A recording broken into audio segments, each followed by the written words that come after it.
ব্যাংকে চুরির কয়েক ঘন্টার মধ্যেই উদ্ধার টাকা, পুলিশের জালে 5 যুবক। শুক্রবার মুর্শিদাবাদের জলঙ্গি থানার ফরিদপুর এলাকার একটি রাষ্ট্রায়ত্ত ব্যাংকে চুরির ঘটনায় তদন্ত নামে জলঙ্গি থানার পুলিশ। মাত্র কয়েক ঘন্টার পুলিশি অভিযানে চুরি যাওয়া 4,17,000 টাকা উদ্ধার করে 5 যুবককে গ্রেপ্তার করে জলঙ্গি থানার পুলিশ। শনিবার ধৃতদের বহরমপুর জেলা আদালতে তোলা হলে বিচারক তাদের 4 দিনের পুলিশি হেফাজতের নির্দেশ দেন।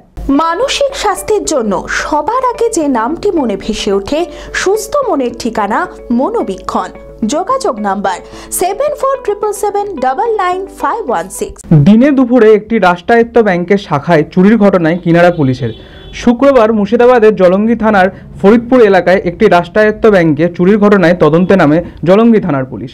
মাত্র কয়েক ঘন্টায় পুলিশি অভিযানে চুরি যাওয়া 4,17,000 টাকা উদ্ধার করে 5 যুবককে গ্রেপ্তার করে জলঙ্গি থানার পুলিশ। ধৃতদের বাড়ি জলঙ্গি থানা এলাকাতে বলে জানা গিয়েছে। শনিবার ধৃতদের 5 দিনের পুলিশি হেফাজতের আবেদন জানিয়ে বহরমপুর জেলা আদালতে তোলে জলঙ্গি থানার পুলিশ। বিচারক তাদের 4 দিনের পুলিশ হেফাজতের নির্দেশ দিয়েছেন। চুরির তদন্তে নেমে কয়েক ঘন্টায় ব্যবধানে চুরি যাওয়া টাকা উদ্ধার করে স্বস্তি এলাকাবাসী ও ব্যাংক কর্মীদের। আমি আমার ফেভারিট, আমার মতো আর কেউ।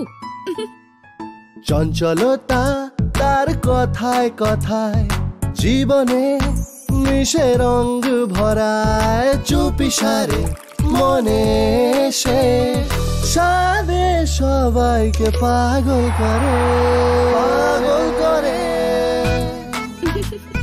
আমারই মতো আমার নিজের পতাকা। पताका चा गजब का स्वाद।